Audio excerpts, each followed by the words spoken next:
I thought it would be handy to actually show the various projects that we have going on, and sort of where they are. What you see here is part of our China project, more accurately, Shaanxi Province, which is this province here in this part of China. It's famous right now, probably most famously for the city of Xi'an, but it was also, as the city of Chang'an was the capital for 11 different Chinese dynasties, and is in many ways sort of the center of the Chinese state till the end of the Tang Dynasty in the 900s. In the 1980s, the Chinese government started to do a whole series of archaeological atlases of all the different provinces. I'm not really sure they all got done. We've only been able to locate 4 of them, but one of the ones that was completed was out of Shaanxi Province, which was printed in 1989. It's a 4-volume set, 2 volumes of maps, and then 2 volumes of text. And the goal was to basically sort of provide a snapshot of archaeological work and sites as of the late 1980s for the entire country. In Shaanxi Province, this is hugely important. Well, and in all of China, it's hugely important because not only is just a tremendously rich archaeological heritage, but also they've had a huge problem, as with any place with such history, with basically piracy, with artifact hunters. And this has always been a huge problem in China. There's a long tradition, as in Egypt, of people supplementing their income by digging up artifacts from the past. And there's a huge market for them also. And so in part, the government's logic for having the archaeological sites atlases was to allow local and provincial authorities to keep track of, to be aware of locations where things were known to be. And so they could keep track of to make sure that people weren't going around and digging them up and such like that. Because to be realistic, the guys that do this work, the artifact hunters, this is very organized. It's huge business, probably billions of dollars a year in China, and they know all these places. So you're not hiding anything from the ones that would destroy things by putting them on a map, because the guys that are going to make the money already know where this stuff is. So what we've done is we've been in the process of converting that paper atlas into basically Google Earth digital format. So right here, what you see is one. This is just the, and again, if you notice, it's very spotty. This takes a lot of time, and it's just been a matter of when it's available in terms of getting it done. But basically, this is the settlements from the period of the Qin, the Wei dynasty, so Qin, Han, Wei dynasties. So if you would, 300 BC to about 300 AD. And so if we click on one of these, and again, this format's going to be the same for all of them. What you actually see is here's this particular site. Here's the English Google Translate based version, which is actually worked out. You have to edit them, but it works out sort of. And then below that is actually the Chinese scan of the original text. And if we zoom in, you have the location of these sites. And this was actually in the city of Xi'an. Now the locations are all approximate. The maps that these originally were done on are detailed, but there's not a clear correlation between tying them into georeferencing them in Google Earth. So ironically, what sort of happens is the locations are estimates. So even if you wanted to, you couldn't use the location of site 46, A46, and go there and expect to see the site. It's somewhere in that area, but it's not located accurately. The advantage of these, and again, this is very partial, but if you go through these, you can actually, if you wanted to, you could go through and you could actually look at them in terms of what type of materials exist in them. So, for example, what type of settlements do you have that have been recorded? What type of religious sites? Walls, the complex road system of the Qin Han period is all in here. So we're in the process of basically taking all that and putting it into Google Earth.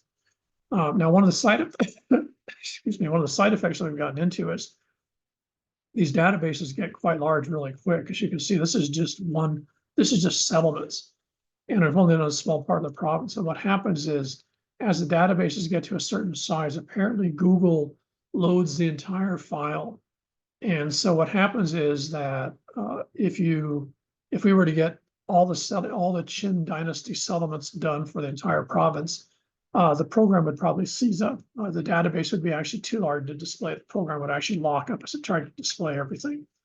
And so one of the realizations we're having that you have with Google Earth, on one hand, it's free. So it means, among other things, we can send it over to our colleagues in China who are actually in charge of the project. And they can look at it. They can then convert it to the Chinese, governmental database. But at some point, the amount of data that's available, Shaanxi Province alone has in the atlas is 1,400 pages of small print. So I would estimate somewhere in the range of 50 to 150,000 sites. And so, there's an enormous amount of material. That's just one province. So one of the problems we're getting into is having to subdivide these databases into basically consumable size so that Google Earth doesn't choke up on trying to access them. But this gives you some idea. This is project one, if you would, and that's the Shaanxi provincial atlas database.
The second project is the Old Hawaii project. And this was started in the early 2010s, largely as a service learning project for students, but it sort of grew its own, it morphed into whatever. And basically, this was taking the archaeological material that's available in print, the various island-wide surveys that were done, regional surveys like Rhinoc East for the Kailua Kona part of the Big Island. And then basically putting those into Google Earth. So sort of the same premise as the Shaanxi project, but in the base of the Hawaiian Islands. Here we see Maui. So if you notice, there's several pieces of information here. One is that you've actually got the Ahupua'a marked in and labeled. So different, land units. What you've also then got is all the sites. Now, these are all the sites that were located in the various, in this case, Summers is sites of Maui. So these are all, again, published materials. Some of these are not off of, extent unique site reports. But again, the same thing holds sway. You have the sites located. You have the information, in this case, off of Sterling's 1988 sites of Maui. And then again, the same idea that you've got these located in a visual format. And this again allows you to basically overlay them, as you can see, on the existing map of Maui, and get some idea of what sites are part of the sort of common knowledge of data that's material. Now, the state, for example, State Historic Sites has a much more detailed map database, but that's restricted in terms of access because it fears that you're basically making sites known to the general population who then destroy them. These sites are already in books which are publicly available. So, it's in my view, it's a moot point what damage you're gonna do to them. The damage from them being destroyed through development or other, sort of intentional or unintentional damage is much greater than worrying about someone going in after them for some particular reason. So again, what you've got is the same idea. You've got what we have available in the public published material, and again for that. And now we have this done for all the islands. So all the islands have been done in the old Hawaii map. This project is sort of at a standstill simply because we've got all the major published material done. So at this point, it's, you know, unless we were going to expand it in some massive way because of new information coming in, there's really no need. I should point out, among other things, what you've got here is your names. We've included all the names from the older late 19th, early 20th century contour maps, geographic maps, including the various points, and these include fishing locations that we were able to locate. So it's sort of a compilation of available material, but in one access point.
The third project is our current project. This is the Mahele project. This was an outgrowth of the old Hawaii project. But what is basically tied to was our service learning projects that we were doing in Palolo Valley originally, but this later expanded to the entire Ahupua of ITT. So this again is going back to existing maps. We're fortunate in this part of the island, again, has very detailed maps from the 19th, 20th century, early 20th century that we're able to basically again move over, I should say, recompile over into Google Earth. So what you see here is, again, the great advantage of a GIS system of layers. What you see here is using the old maps, we basically located and inputted all the streams and the fish ponds that existed in the Waititi Ahupua in the late 19th century. Among other things, it gives a real strong insight into several items, not the least of which is that this whole area was obviously not only a floodplain, but also when you talk about contemporary issues of, you know, water management and flood control and such that are such a much part of the hot topic currently, the realization that you're talking about a very complex issue that involves the way that in many ways we modified what was the past. If you look at where the streams were versus where they aren't now, gives you an idea of all sorts of layered complexities that are sort of being avoided in many cases by discussions of, you know, flood control measures. Because they sort of ignore the historic reality of this place. Now we also see when you click these on, again, this is an advantage of GIS systems, is now what you see is all the land court award claims for YTT. So here's the boundaries. Now again, what you do is you click on these, and now what we actually have is all the claims. So these are all the claims that were made in the Ahupua of Waititi and during the Mahales in 1840s, 1850s. In red, these are the ones that we've actually taken. We've transcribed some of the volumes, are not done yet. We transcribed some of the volumes, and those transcriptions have then been cut and pasted into Google Earth. So for example, Hauli's claim here, this is the actual testimony from the Mahele. So anything that's in the red is we actually have that. We have that claim actually in the text. Oops. The ones in pink, we don't. The ones in pink, we have the boundary, we have the location from the maps, we don't have the text in yet. It could either be in the native testimony, which is highly likely, or it's in one of the other volumes of the foreign testimony that haven't gotten done yet. So what you see here is an image, if you would, of the density of land claims that were made in the 1840s, 1850s for this particular section of the island of Oahu. And it gives, and one of the great advantages to this is if you're actually looking at many of these claims, is it tells you, here's multiple claims, but it also tells you what they were doing in each claim, what existed in each claim. It usually includes the boundaries in the terms of who were the neighbors and what was going on around them. In many cases, in all cases, it'll actually also tell you where they got the claims from. In other words, how did they acquire the land? Was it given to them by one of the high chiefs? Did they give it from someone else? Was it inherited from their parents? So there's a tremendous amount of material. We realize this is all one snapshot in time from 1846 to 1855. As far as I know, it's unique in world history. To actually have an entire society, all of Hawaiian Islands, basically a snapshot was made of land use in all the islands. Now it's not complete. A lot of people didn't claim land. Some of the testimonies lost, but nonetheless, what we have is a unique resource that's very, very underutilized that allows you to basically look at how people viewed this, for example, in this case, this part of the world in the 1840s, 1850s, and how they used it, who their neighbors were, who the people in control were, and how they dealt with the world around them. Now, notice again, one of the great advantages of a GIS system is you can then actually look at this and see how all these claims relate to, for example, the water features around it. Also, a tremendous resource. We're just providing this as a public access. Other people are going to have to do a lot of the work. There's huge dissertations available, for this stuff alone.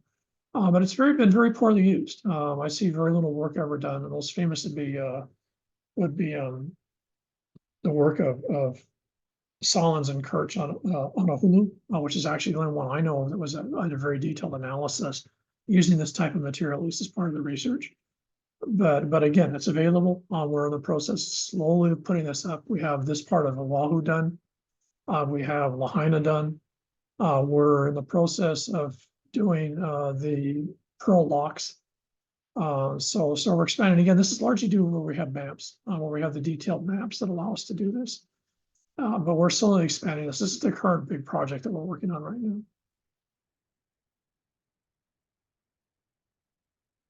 Again, just as a reminder, all these files are available on the website.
Sorry. And so here's the website. This is the Mahele page. And then here you have the Old Hawaii Project, the Shaanxi page. All these pages have the files available for download, which you can then put into Google Earth.